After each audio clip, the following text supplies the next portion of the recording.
Good evening, my Real News Media TV family. Welcome back to the channel for another news update for November 27, 2023. And in the news this evening, security forces clash with Mountain View residents after scrums are killed. There is a heavy security presence on Mountain View Avenue between Giant Lane and the Saunders Avenue in St. Andrew as residents protest the fatal shooting of a man in the area on Monday morning. Residents have erected roadblock as they voice their anger at the slaying of the man identified only by his alias Scrums. Scrums was reportedly shot and killed during a joint police-military operation. A gun was reportedly seized during the incident, in which a soldier was also shot and injured. Residents are accusing the police of using excessive force during the operation. In videos circulating on social media, residents can be seen confronting law enforcers as they try to clear debris mounted on the road. It appeared that the exchange got physical at one point. Motorists and the pedestrians are being urged to use alternative routes wherever possible, as the incident resulted in the vicinity being cordoned off by law enforcers. Security Minister urged to address indefinite detentions in St. James Hanover SOE. President of the Cornwall Bar Association, Michael Hemmings, is calling for Minister of National Security, Dr. Horace Chang, to swiftly address indefinite detentions under the state of public emergency imposed in St. James and Hanover. Mr. Hemmings says under the emergency powers regulations now in place, there is no emergency powers review tribunal. He says that none of the residents who were taken into custody for 14 days appeared before a tribunal. And there is no tribunal set up for us to go before the tribunal to say X person is detained and we want to be heard as to why it is that the person is to be released. Other challenges that we have is that lawyers now are at the mercy of the police as it relates to making phone calls to follow up on persons being detained and to ask the police when these persons will be released, if they will be released any at all. A lawyer went before the court, having tried numerous times to get in touch with the police, but she was unable to do so. And as a result, she went before the judge. When she went before the judge on a habeas corpus application to make inquiries, she was told by the police that the person would be released. The attorney in question prepared a formal order and served it on the police for the person to be released. She was told, not sure by who, but she was told that the person will not be released because the judge does not have the power to do so. She then went ahead to prepare contempt of court proceedings, and immediately after, the person was released. So those are the concerns that we have here in the West. Probe underway after robbers are seen in apparent security forces uniforms. The security forces are investigating the robbery of a remittance outlet in Linstead, St. Catherine on the weekend that was captured on video, showing the perpetrators wearing clothing resembling police and soldier uniforms. The incident reportedly occurred at a drugstore about 3 p.m. Saturday. Senior Superintendent Stephanie Lindsay, who is in charge of the JCF's Corporate Communications Unit, said that there is an active investigation into the matter. We should be getting an update on that matter later today, but we are aware of the situation. It is being investigated, and we will do a lot of work around it and update you accordingly, she said. The Jamaica Defense Force has said it is also conducting the necessary checks to verify if the uniforms used in the incident are its property. The JDF says it will assist the police in bringing the perpetrators to justice. Anyone with information on the incident is being encouraged to call the JDF tip line at 876-837-8888. Man shot by police in Clarendon. The Independent Commission of Investigations is probing the shooting of a man by the police in Clarendon on Sunday. The injured man remains in hospital and is facing possible charges for allegedly attacking the police. It is reported that about 3:10 p.m., the police received reports about a man behaving boisterously on Brooks Avenue in Maypen. A team was sent to the area and they encountered the man. The police intervened and reportedly ordered him to desist his behavior. He allegedly picked up stones and hurled them at the police, injuring a member of the team. A car was also damaged. The policeman took evasive action, during which the man was shot in the right leg. The man was taken to the Maypen Hospital, where he was admitted. Absent complainant stalls rape trial of St. James-based pastor. Today's anticipated trial of Jason Rose, the St. James-based pastor accused of raping a teenage girl in 2021, and his two co-defendants, has been rescheduled to January 19, 2024 to give the authorities time to locate the complainant.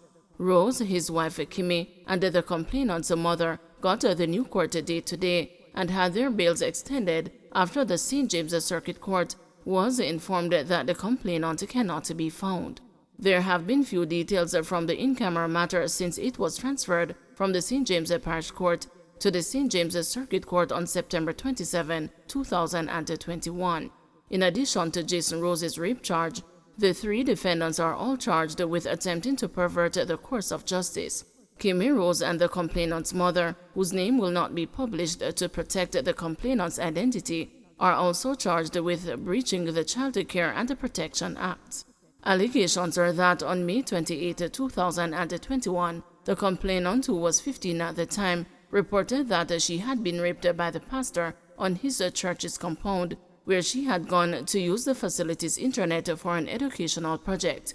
It is further alleged that on June 10, 2021, the victim and her mother visited the offices of the Jamaica Constabulary Forces Center for the Investigation of Sexual Offenses and Child Abuse to give a statement that the child's initial rape accusation against the pastor was not true.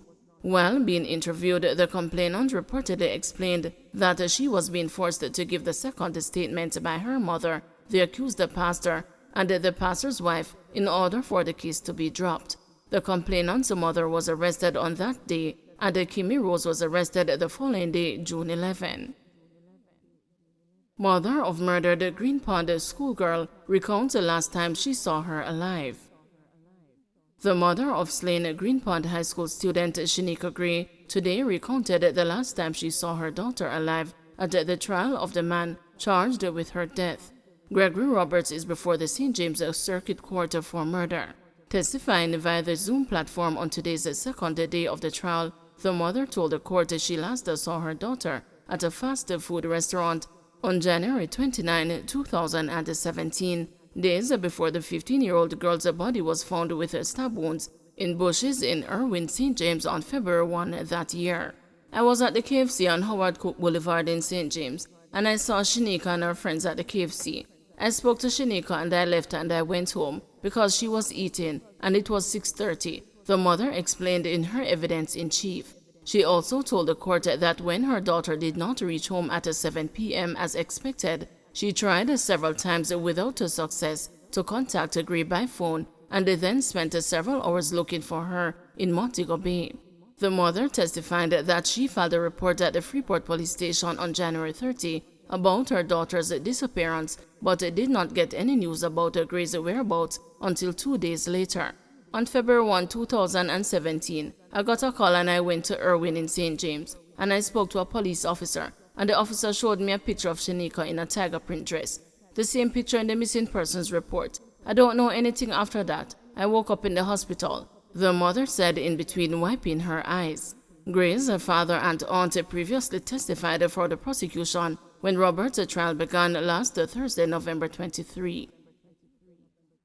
3 cops are freed of charges in 2016 fatal shooting of Kingston man. 2 police corporals and a constable were freed Monday in the Supreme Court when a jury was formally directed to return a not guilty verdict concerning the 2016 wounding and killing of Jamar Walford. On trial were corporals Ramon Scott and Gregory South, as well as Constable Dwayne Kelly James. The prosecutor led evidence from an investigation by the Independent Commission of Investigations that Mr. Walford was shot and killed near his premises at 70 Bond Street, Kingston, on May 27, 2016. Presented with ballistics and forensic evidence, Indicom investigators had theorized that Corporal South and Constable Kelly James had shot and injured Walford, while Corporal Scott administered the fatal shot on premises nearby when Mr. Walford attempted to flee. 2 witnesses testified that they had seen a number of police enter the premises and had heard explosions soon after but were unable to say which officer shot at Mr. Walford. All 3 officers claimed they were acting in self-defense when Mr. Walford opened fire on them. A Taurus revolver and an AK-47 was recovered. At the close of the prosecution's case, lawyers representing the 3 officers made submissions to the judge that the prosecution has failed to make out a case sufficient to leave for the jury's deliberation. Corporal Scott was represented by Althea Grant, while Corporal South was represented by Kemar Robinson. Constable Kelly James was represented by Peter Champagne Casey and Samoy Campbell. Indicom had initially recommended that additional officers be charged with misconduct in a public office and attempting to pervert the course of justice. However, the Director of Public Prosecutions had declined to act on its recommendation, which resulted in the matter being the subject of judicial review in 2020.